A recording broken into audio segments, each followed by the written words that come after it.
نحمدہ و نصلی علی رسولہ الکریم وما ارسلناک الا رحمۃ للعالمین صدق اللہ العظیم والمولا الکریم۔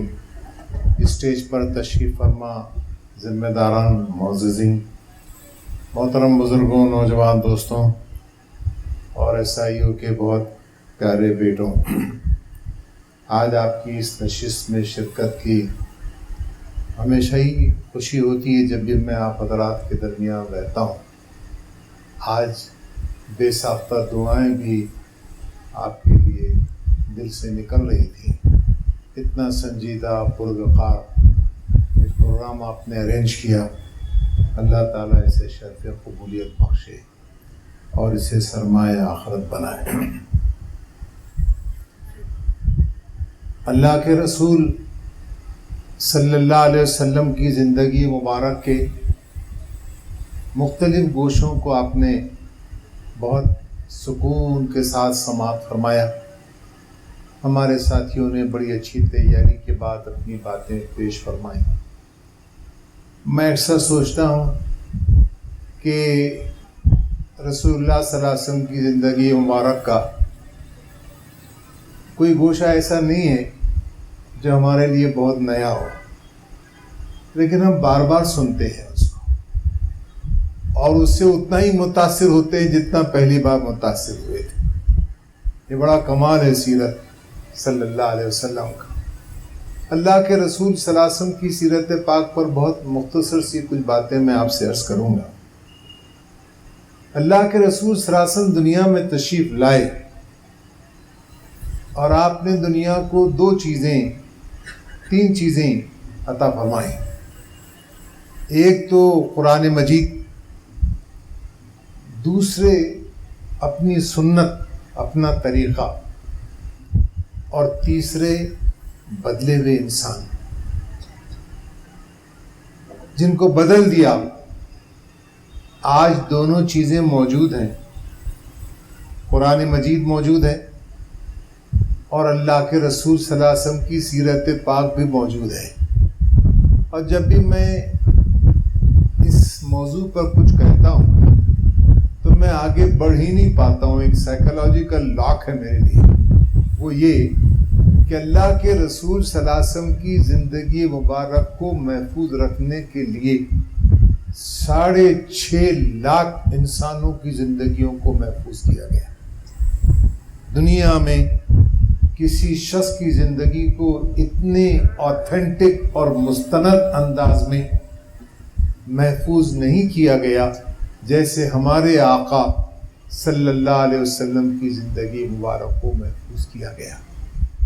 قرآن مجید جس پر جرمنس نے بہت کام کیا، میونخ یونیورسٹی میں 1940s کے اطراف میں پوری دنیا سے کم و بیش 44,000 نسخے قرآن مجید کے مختلف زمانوں کے نکال کر لائے اور بہت کرٹیکل اسٹڈی اس بات کی کہ اس پہ یہ بتائیں کہ یہ نسخوں میں فلاں جگہ یہ کمی ہے، فلاں جگہ یہ زیادتی ہے۔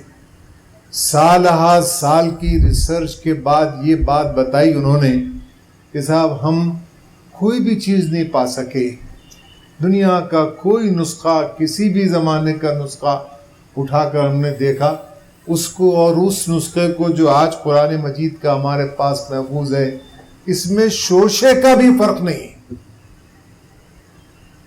نقطوں کے فرق پائے گئے جو ہو سکتا ہے کہ دوران خطاطی کچھ چیزیں رہ گئی ہو، شوشے کا فرق نہیں۔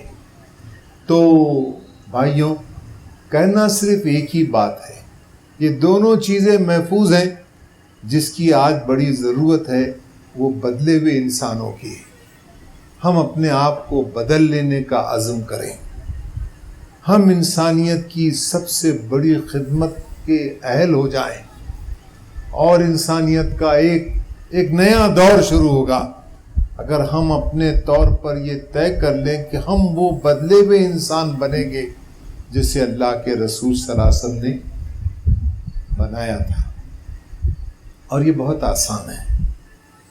آدمی جب ڈیسیژن لیتا ہے تو میڈیکل ریسرچز یہ کہتی ہیں کہ ڈیسیجن لیتے ہی آپ کے اندر تبدیلیاں شروع ہو جاتی ہیں. آپ کی باڈی میں ایسے سیکریشن شروع ہو جاتے ہیں جو آپ پہلے محسوس نہیں کرتے ہیں. اتنا ایلیشن، اتنا اچھا محسوس ہوتا ہے آپ کو. آپ فیصلہ کیجئے، اللہ تعالیٰ آسانیاں پیدا کریں گے. تاریخ کا عظیم الشان انقلاب اللہ کے رسول صلی اللہ علیہ وسلم نے برپا فرمایا، جس کا ذکر ابھی آپ مائیکل ہارٹ وغیرہ کے حوالے سے آپ سن چکے ہیں. میں اس کو ریپیٹ نہیں کرنا چاہتا ہوں. تاریخ کا عظیم الشان انقلاب اللہ کے رسول صلی اللہ علیہ وسلم نے برپا فرمایا. ایک محتاط اندازے کے مطابق 80 کے قریب جنگی مہمات ہوئیں اور اس میں کم و بیش اپروکسیمیٹ 1000 لوگ دونوں طرف کے مارے گئے. ٹوٹل جو لوگ مرے ہیں تو وہ 1000 لوگ ہیں. اب آپ اس کا اندازہ اس سے کیجئے کہ ورلڈ وار سیکنڈ میں 4 سے 5 کروڑ انسان موت کے گھاٹ اتارے گئے. ورلڈ وار فرسٹ میں 4 کروڑ انسان مارے گئے. ہیروشیما پر امریکہ نے جب بم ڈالا تو ہیروشیما میں مرنے والے لوگوں کی تعداد 1,35,000 تھی. سانس ہی نہیں لی انہوں نے. ناگاساکی پر جب بم گرایا گیا تو اس میں مرنے والوں کی تعداد 64,000 تھی. World war first, world war two اور یہ ناگاساکی اور ہیروشیما کے بم یہ بڑے کسی اعلیٰ مقصد کے تحت نہیں ہوئے. یہ بہت افسوسناک چھوٹی چھوٹی باتوں کو ایشو بنا کر اتنی بڑی بڑی جنگیں کھڑی کی گئی. اس کا آپ مطالعہ کریں تو آپ سمجھ لیں گے. اللہ کے رسول صلی اللہ علیہ وسلم کے اس انقلاب سے ان کا کوئی دور دور کا واسطہ نہیں. لیکن کمپیریزن کے لیے میں نے آپ کو بتایا 1000 لوگ 23 سالہ زندگی میں عظیم الشان تاریخ کا انقلاب. ایڈورڈ گیبن لکھتا ہے کہ اگر محمد بن عبداللہ 6 صدی عیسوی میں دنیا میں تشریف نہیں لاتے تو یہ دنیا ہلاک ہو چکی ہوتی. یہ دنیا بچی ہی اسی لیے کہ محمد صلی اللہ علیہ وسلم دنیا میں تشریف لائے. دنیا کی بڑے بڑے اسکالرز، دنیا کے بڑے بڑے مورخین مفکرین اس بات پر متحد ہیں کہ اللہ کے رسول صلی اللہ علیہ وسلم سے بڑھ کر کوئی ٹاورنگ پرسنالٹی انسانی تاریخ میں گزری ہی نہیں. ہم اللہ کے مشکور ہیں کہ ہم کو بے مانگے نعمت مل گئی. ہم اس نبی کی امت میں پیدا کر دیے گئے جن کی آمد کا غلغلہ اس زمین پر صدیوں سے جاری تھا. انبیاء جن کے انتظار میں تھے کہ ہم کو ان کی امتی ہونے کا شرف حاصل ہو جائے. میرے اچھے بھائیوں، ہم کو وہ شرف بے مانگے مل گیا. اس پر جتنا اللہ کا شکر ادا کرے کم ہے. قرآن مجید میں جو بات کہی گئی، اگر تم حقیقت میں اللہ سے محبت رکھتے ہو تو میری پیروی اختیار کرو. دیکھیے بہت اہم آیتیں ہیں، اس پہ غور فرمائیے. قل ان کنتم تحبون اللہ فاتبعونی یحببکم اللہ. سورہ بقرہ کی آیت نمبر 31 اور 32 ہے کہ اگر تم حقیقت میں اللہ سے محبت کرتے ہو تو میری پیروی اختیار کرو. حضور اکرم صلی اللہ علیہ وسلم کی پیروی اختیار کرو. کیا ہوگا اس سے؟ اللہ تم سے محبت کرے گا اور تمہاری خطاؤں سے درگزر فرمائے گا. ہم سے کوتاہیاں ہوں گی، ہم سے کمزوریاں ہوں گی، ہم سے بھول چوک ہو جائے گی. اللہ تعالیٰ بہت معاف کرنے والے، وہ معاف کر دے گا. وہ بڑا معاف کرنے والا اور رحیم ہے. ان سے کہو اللہ اور رسول کی اطاعت قبول کرو. پھر اگر وہ تمہاری یہ دعوت قبول نہ کریں تو یقیناً یہ ممکن نہیں ہے کہ کہ اللہ ایسے لوگوں سے محبت کرے جو اس کی اور اس کے رسول کی اطاعت سے انکار کرتے ہو۔ محبت کا لازمی اثر یہ ہے کہ ہم رسول اللہ صلی اللہ علیہ وسلم کی اطاعت کریں، ہم ان کی فرما برداری اختیار کریں۔ آپ کو میں مشہور حدیث کو سنانا چاہتا ہوں۔ ہم نبی کریم صلی اللہ علیہ وسلم کے ساتھ تھے، صحابہ بیان فرما رہے ہیں، صحیح بخاری کی حدیث نمبر 6632۔ ہم نبی کریم صلی اللہ علیہ وسلم کے ساتھ تھے اور آپ عمر ابن خطاب کا ہاتھ پکڑے ہوئے تھے۔ دیکھیے کتنی انٹیمیسی تھی، کتنے تکلفات سے دور آپ اپنے ساتھی کا ہاتھ پکڑے ہوئے تھے، سیدنا عمر کا۔ ظاہر ہے کہ سیدنا عمر نے اللہ کے رسول صلی اللہ علیہ وسلم سے خاص جذبے کے تحت یہ بات عرض کی، اے اللہ کے رسول، آپ مجھے ہر چیز سے زیادہ عزیز ہیں۔ رسول اللہ صلی اللہ علیہ وسلم نے فرمایا کہ نہیں، اس ذات کی قسم جس کے ہاتھ میں میری جان ہے، ایمان اس وقت تک مکمل نہیں ہو سکتا جب تک کہ میں تمہاری اپنی جان سے بھی زیادہ عزیز ہو جاؤں۔ عمر رضی اللہ تعالی عنہ نے عرض کیا، اب آپ مجھے میری اپنی جان سے بھی زیادہ عزیز ہیں۔ نبی کریم صلی اللہ علیہ وسلم نے فرمایا، عمر اب تمہارا ایمان پورا ہوا۔ رسول اللہ صلی اللہ علیہ وسلم ہم کو اپنی تمام چیزوں سے، یہاں تک کہ اپنی جان سے بھی زیادہ ہم کو وہ پیارے رہے۔ قرآن میں کہا گیا، والذین آمنوا اشد حبا للہ، جو لوگ ایمان رکھنے والے ہیں وہ اللہ کو سب سے بڑھ کر محبوب رکھتے ہیں۔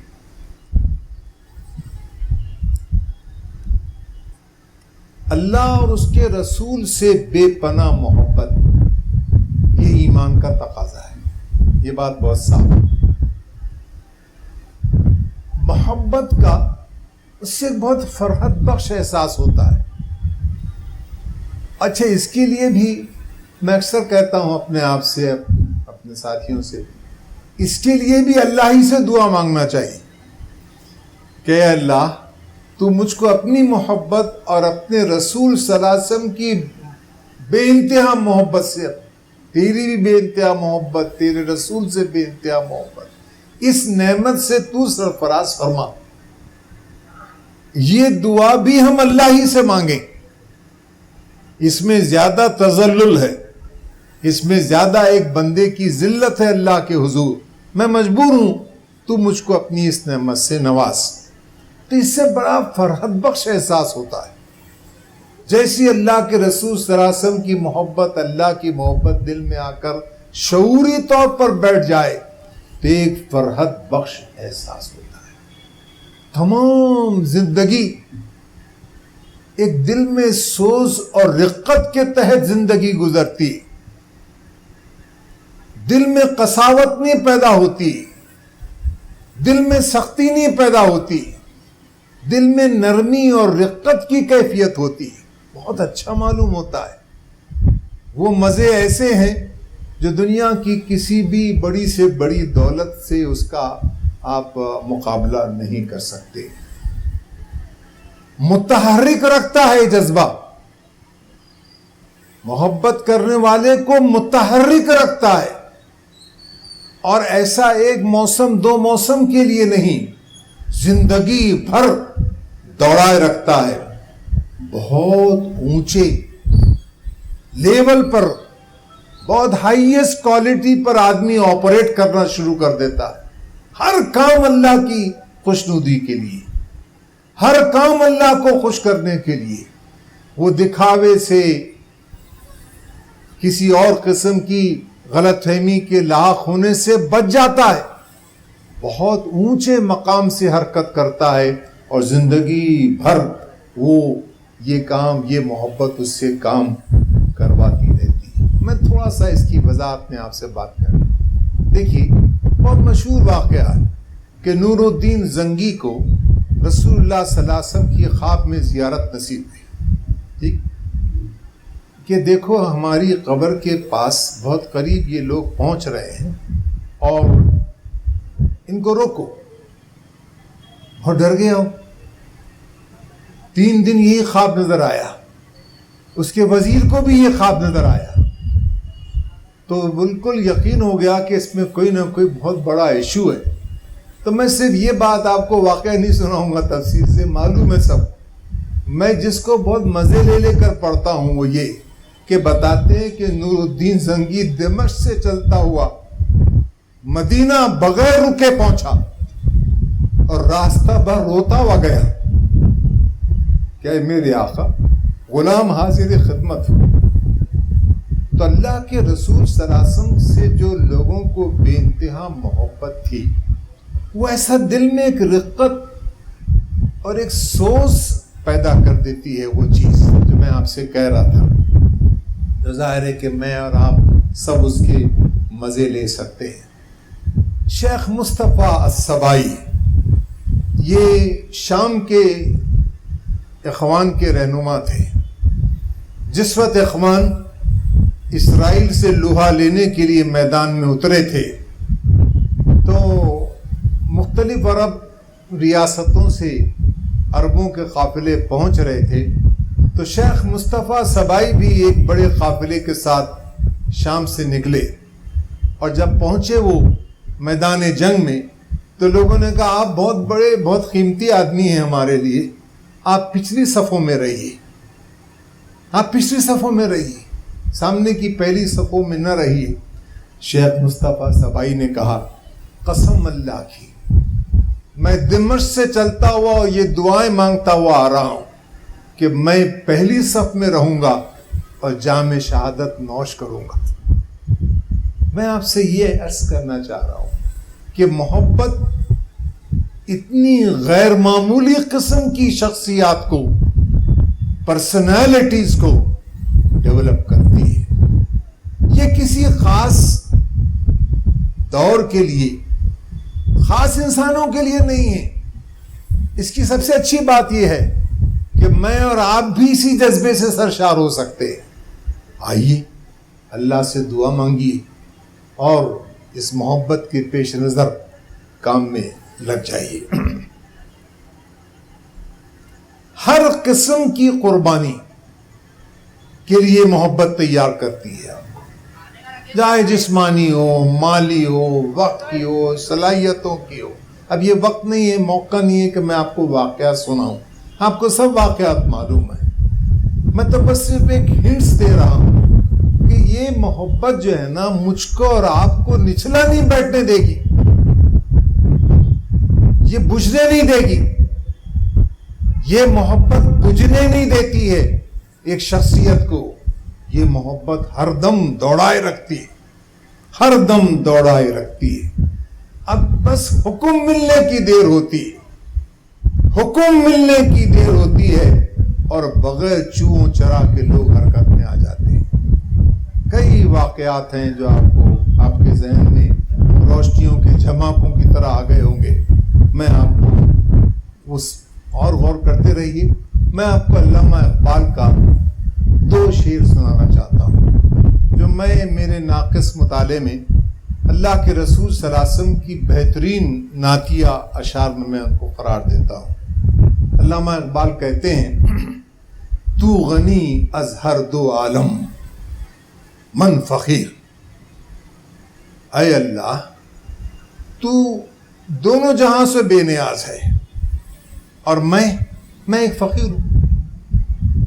میں تیرے در کا بھکاری ہوں, محتاج ہوں. تو غنی از ہر 2 عالم من فقیر. روز محشر عذر ہائے من پذیر. اے اللہ قیامت کے دن میرا آپ سے بس ایک ہی گزارش ہے, ایک ہی استدعا ریکویسٹ ہے. روز محشر میرا یہ عذر قبول فرمائیے. عذر ہائے من پذیر ور حسابم راتو بینی نا گزیر. پہلے تو میرا حساب ہی مت لیجیے. بغیر حساب کتاب کے مجھ کو اندر جنت میں داخلہ مل جائے. ور حسابم راتو بینی ناگزیر. لیکن اگر تو یہ سمجھتا ہے کہ میرا حساب لینا ہی چاہیے، اب خود مصرع سنیے. ور حسابم راتو بینی ناگزیر از نگاہ مصطفیٰ پنہا بگیر. پھر مجھ کو مصطفیٰ صلی اللہ علیہ وسلم کی نگاہ سے بچا کر میرا حساب لیجیے. ان کو معلوم نہ ہو، ورنہ وہ میری جو بے اعمالیاں ہیں، میری جو کوتاہیاں ہیں، اس سے اللہ کے رسول صلی اللہ علیہ وسلم رنجیدہ ہو جائیں گے. ہمارا عاشق زار اور اتنی کوتاہیوں کا شکار، تو کہہ رہے علامہ اقبال ور از نگاہ مصطفیٰ پنہا بگیر. مجھ کو آپ پکڑ لیجئے اللہ، لیکن اللہ کے رسول صلی اللہ علیہ وسلم کو اطلاع نہ ہو کہ میرا معاملہ کیا رہا. دیکھیے محبت کس قسم کی چیزوں کو ڈیولپ کرتی ہے، کیسے عجیب قسم کے انسان وجود میں آتے ہیں. بہرحال ہم سے کہا گیا کہ لغویات سے دور رہو. آج پوری دنیا لغویات میں غرق ہے. میں آپ سے عرض کرنا چاہ رہا ہوں، محبت ہے، اطاعت کا جذبہ ہے. تو آج کے اس دور حاضر میں میں سمجھتا ہوں کہ سب سے بڑی آفت یہ ہے کہ لغویات کے سمندر میں ہم سب گرے ہوئے ہیں اور گلے گلے تک ڈوب گئے ہیں. تقریباً ایک بے حیائی کا سیلاب ہے، ڈیجیٹل ڈسٹریکشن ہے. جسے دیکھیے جناب بیٹھا موبائل کھول کے، انسٹاگرام ہے، یوٹیوب ہے، اور نہ جانے کیا کیا خرافات ہیں. ای میل کی ڈھیر سارے ای میل آ گئے. اب ہر ای میل کا جواب دیتے بیٹھے، حالانکہ ہر ای میل کا جواب دینا ضروری نہیں ہے. واٹس ایپ کے میسیجز ہیں، لوگوں کے 6 سے 8 گھنٹے صرف موبائل کے اسکرین دیکھنے پر اور اپنے لیپ ٹاپ کی اسکرین دیکھنے پر ضائع ہو رہے. میرے اچھے بھائیوں، نوجوان دوستوں، میں یہ سمجھتا ہوں کہ آج ہم کو اگر کوئی تبدیلی اور چینج لانا ہے اپنے اندر، تو اس ڈیجیٹل ڈسٹریکشن سے، اس آفت سے اپنے آپ کو روکیے. ہم من اللغو موردون، وہ لغویات سے دور رہتے. کیا اچھی بات کہی، اس کو یاد نہیں آ رہا ہے ان کا نام نامی. انہوں نے کہا کہ دین کا چوتھائی حصہ 25% آف دین صرف اس ایک حدیث میں ہے کہ انسان کے اسلام کی خوبی یہ ہے کہ وہ ترک لا یعنی کرے، وہ لغویات سے اپنے آپ کو روکے، دور رکھے. یہ دین کا 25% حصہ ہے. نبی کریم صلی اللہ علیہ وسلم نے فرمایا، کتنی ریلیونٹ حدیث ہے. دیکھیے آج ہر کوئی دعوت دے رہا ہے، آؤ اور یہ پڑ جاؤ اس سیسپول میں، آؤ اور غرق ہو جاؤ سیکس میں، موسیقی میں اور دنیا بھر کی آفتوں میں. ہم کو اس سے دور رہنا ہے. میں محبت کا تقاضا یہ سمجھتا ہوں.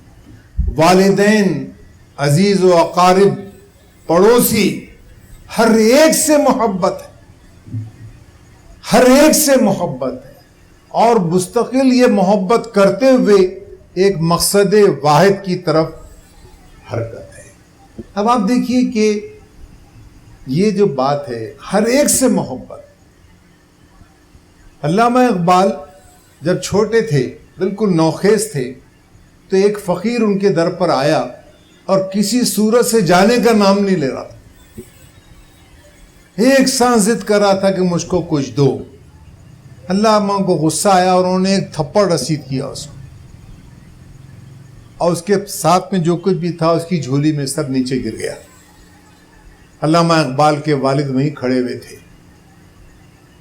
ان کو جاہل صوفی کہا جاتا تھا، زیادہ پڑھے لکھے نہیں تھے، لیکن اللہ سے بڑا مضبوط تعلق تھا. تو نور محمد نام تھا ان کا.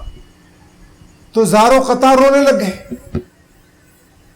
اور روتے روتے یہ بات عرض کی کہ اے میری جان، اس سفید داڑھی پر رحم کھا.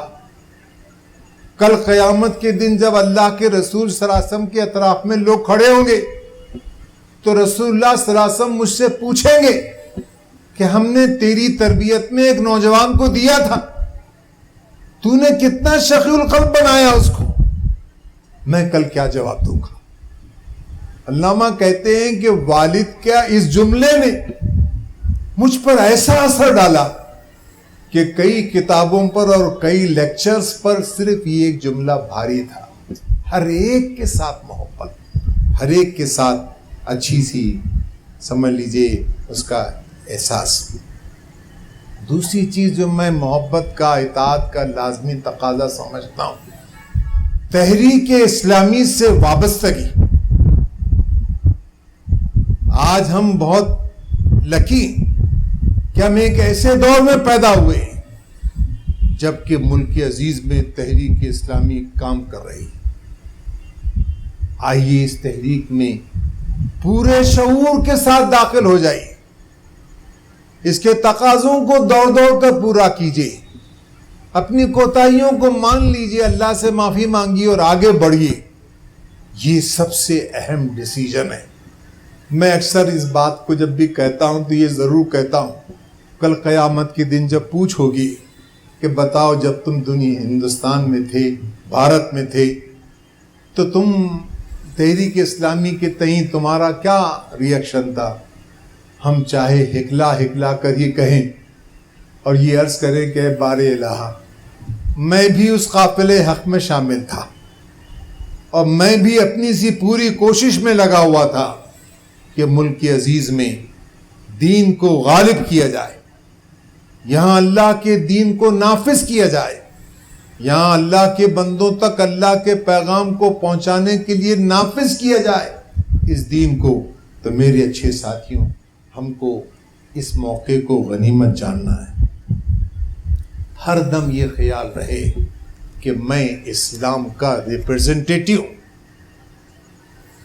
منہ میں گٹکا بھرا ہوا ہے, آتا جاتا کچھ نہیں ہے, کسی قسم کا مقابلہ ہو تو وہاں کچھ آپ کرنے کو تیار نہیں.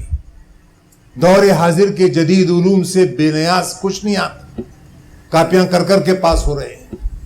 ایک بچے سے پوچھا گیا, آپ بی ایس سی بچے کا, میں کل انٹرویو لے رہا تھا مسلمان بچے کا, میں نے کہا ٹیمپریچر کی اسپیلنگ لکھو, ٹیمپریچر کی اسپیلنگ لکھو. میں نے بی ایس سی کے بچے سے پوچھا تو اس کو ٹیمپریچر کی اسپیلنگ لکھنا نہیں آ رہی.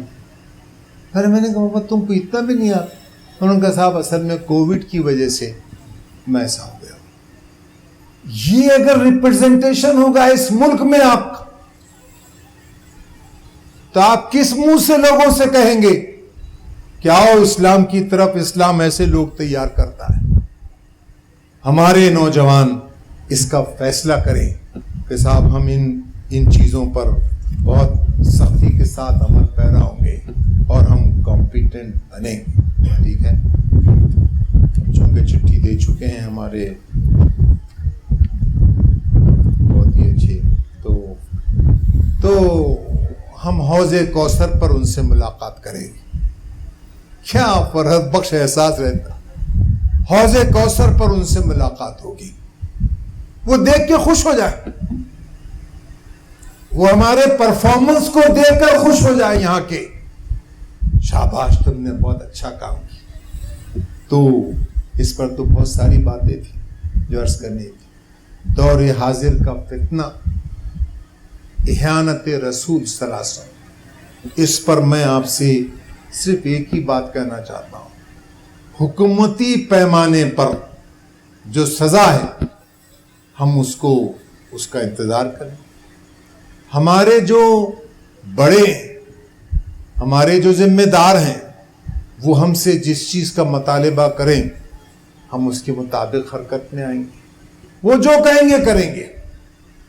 وہ کہیں گے کہ تم اپنی پیشانی پہ گولیاں کھاؤ, تو ہم گولی کو ادھر ادھر ضائع نہیں ہونے دیں گے, ٹھیک پیشانی پہ گولی کھا لیں گے. ہمارے جو ذمہ دار ہیں, ہم ایک بہت ڈسپلن اور بہت سیلف کنٹرول ہم قسم کے لوگ ہیں. ہمارے آقا بہت پروقار تھے, وہ بہت ڈسپلن تھے، وہ بہت کنٹرول والے، بہت حلیم اور بردبار تھے. ہمارا پروٹیسٹ بھی بہت پرگزار ہوگا. یہ لوگ تو نفسیاتی مریض ہیں، ان پر زیادہ مت الجھیے ورنہ یہ دیوانہ بنا کر رکھ دیں گے. پوری امت مسلمہ کو توے پہ لا کے بٹھا دیں گے. آپ سب بھول جائیے، سارے دعوتی کام بھول جائیے، اپنی ذات کی طرف توجہ بھول جائیے اور آپ اسی میں لگ جائیے. اللہ کے رسول صلی اللہ علیہ وسلم کی زندگی مبارک پر ان کے سامنے پیش کیجئے، سمجھائیے اور جو ہم سے بن پڑ سکتا ہے کریے.